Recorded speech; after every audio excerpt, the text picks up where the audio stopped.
पहले खबर आपको अपने देश की बता देता हूं, उसके बाद मिडिल ईस्ट की खबरों की तरफ चलूंगा। आपकी स्क्रीन पर ये जो महाशय नजर आ रहे हैं, ये हैं महाराणा प्रताप सेना के राष्ट्रीय अध्यक्ष। राजस्थान के अंदर एक महाराणा प्रताप सेना है, इनका नाम है राजवर्धन सिंह परमार।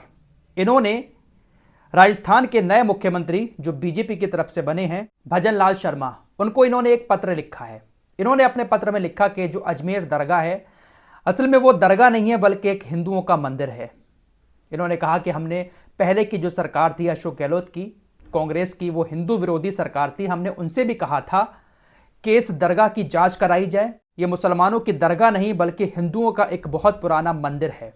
लेकिन उस सरकार ने जो हिंदू विरोधी थी उसने इसकी जांच नहीं की और हमारी बातों पर ध्यान नहीं दिया। लिहाजा अब आप यहां पर आ गए हैं, आप बीजेपी के मुख्यमंत्री हैं। हम आपसे एक बार फिर से इस बात की गुजारिश करते हैं कि इस दरगाह की जांच कराई जाए। यह दरगाह नहीं है बल्कि हिंदुओं का एक मंदिर है। इन्होंने अपने पत्र में कहा कि जिस तरह से बाबरी मस्जिद की जांच कराई गई, आज वहां पर राम मंदिर बन गया, वाराणसी की ज्ञानवापी मस्जिद की जांच हुई, इसी तरह से अजमेर दरगाह की भी आप जांच कराने के आदेश दें। हम आपसे इस बात का अनुरोध करते हैं। इनके इस पत्र पर आप लोगों को क्या कहना है, आप लोग कमेंट करके बताएं। तब तक मैं आपको मिडिल ईस्ट की तरफ ले चलता हूं। दोस्तों, इस रिपोर्ट में खबरें बहुत सारी हैं, लेकिन एक बार फिर इस रिपोर्ट की शुरुआत मैं हूतीस से करना चाहूंगा।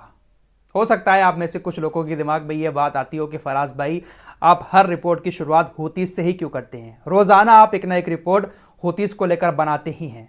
भाई साहब, इनकी बात करना पड़ती है क्योंकि इस वक्त यमन ही एक ऐसा देश है जो खुलकर फिलिस्तीन के सपोर्ट में आगे आकर काम कर रहा है। बयानबाजी नहीं कर रहा है बल्कि बयानबाजी के साथ साथ फिलिस्तीन के सपोर्ट में काम को भी अंजाम दे रहा है। तो इनकी बात तो करना बनता है। रोज इनकी तरफ से किसी ना किसी मिशन को अंजाम दिया जा रहा है। फिलिस्तीन की खातिर ये लोग ये काम कर रहे हैं, तो इनकी खबर हम सबसे पहले आपको बताते रहेंगे। हूतीस के बारे में यह खबर मैंने आपको कल शाम भी दी थी। पूरा यूरोप अब यह मान चुका है कि हूतीस हमास और हिजबुल्लाह से भी बड़ी ताकत है।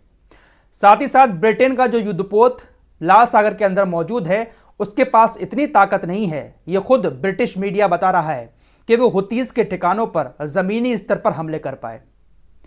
हूतीस के पास जो मिसाइलें हैं, हूतीस के पास जो हथियार हैं, वो हथियार यूरोप के कई सारे देशों से, यहां तक कि तमाम नाटो देशों से भी ज्यादा ताकतवर हैं। सारी चीजें आप लोगों को मैं बता चुका हूं। फिलहाल बड़ी खबर यह आ रही है कि उसी ताकत का एक बार फिर से हूतियों ने मुजाहिरा किया है। रात अमेरिका के एक बड़े युद्धपोत पर, एक ऐसे जहाज पर हूतीस ने मिसाइल अटैक किया है जो जहाज लाल सागर के अंदर यमन के ऊपर हमले भी कर रहा है, यमन के हमलों को रोक भी रहा है। साथ ही साथ अमेरिका की एयरफोर्स के लड़ाकू विमान जो यमन के अंदर जाकर हवाई हमले करते हैं, उन लड़ाकू विमानों को अपने ऊपर सवार करके यमन के तट तक लेकर जाता है। यह है अमेरिकी नौसेना का एक बहुत ही खतरनाक जहाज लुइस बी पुलर।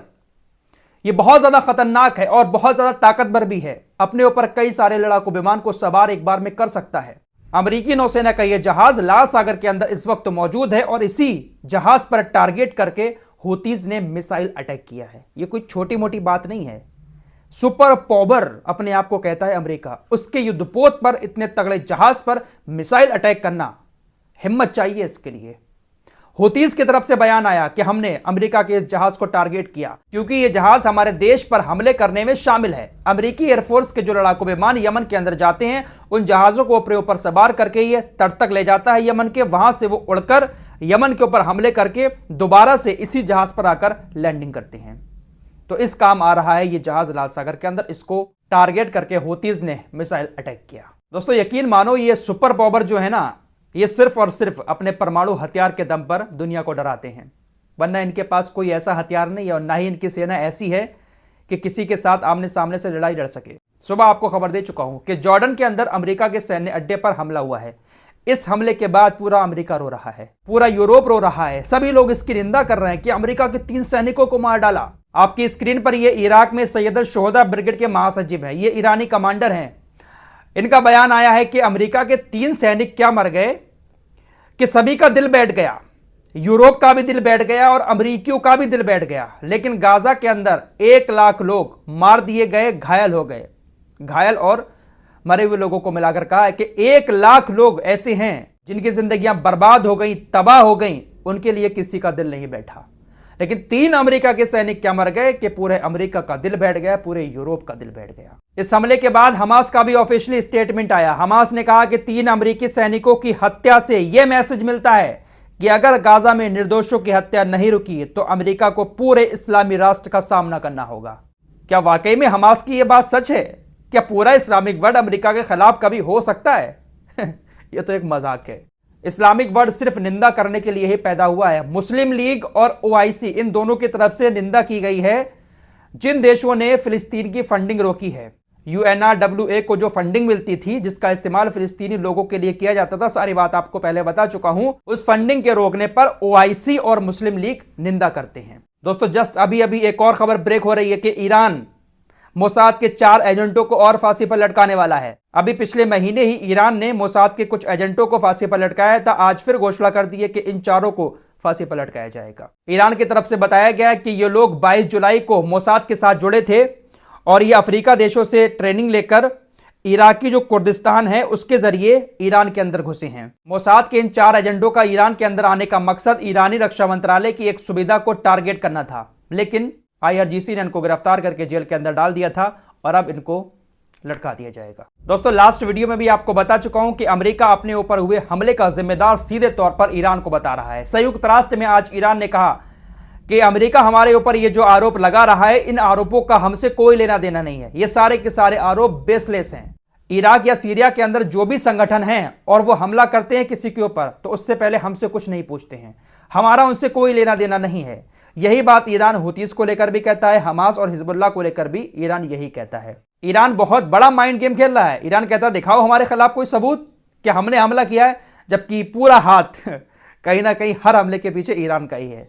दोस्तों, इसको भी आप लोग जान ही चुके होंगे। अब तक जॉन किर्बी अमेरिकी राष्ट्रीय सुरक्षा परिषद का यह प्रवक्ता है।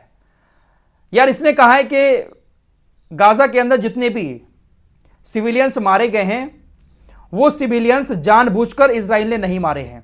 गाजा के अंदर नरसंहार का जो आरोप इजराइल के ऊपर लग रहा है, इजराइल ने नरसंहार करते हुए किसी भी सिविलियंस को नहीं मारा है। गाजा के अंदर आम लोगों के मरने की संख्या 0 है। मेरे बातों पर गौर कीजिएगा। इसने कहा है कि गाजा के अंदर कोई आम लोग नहीं मारे गए हैं, उनकी संख्या 0 है। बल्कि जो लोग इजराइल के हमलों में मारे जा रहे हैं वो हमले इजराइल हमास के ऊपर करता है। बीच में वो लोग आ जाते हैं। सिविलियंस की संख्या मरने वालों की गाजा के अंदर 0 है। इसके बाद तो कहने के लिए मेरे पास कोई शब्द ही नहीं है। यार, मैं तो हैरान रह गया इनकी ये बात सुनने के बाद। इनको नींद कैसे आती है? यार, इनके ये बच्चे होंगे, लेकिन शायद इन लोगों के अंदर फीलिंग नहीं है। यार, इतनी बड़ी बात कोई कैसे कह सकता है खुले तौर पर कि सिविलियंस की संख्या जो है वो 0 है गाजा के अंदर मरने वालों की। फिलहाल इस रिपोर्ट में इतना ही। मिलते हैं कुछ और नई खबरों के साथ। तब तक के लिए अपना ख्याल रखिए।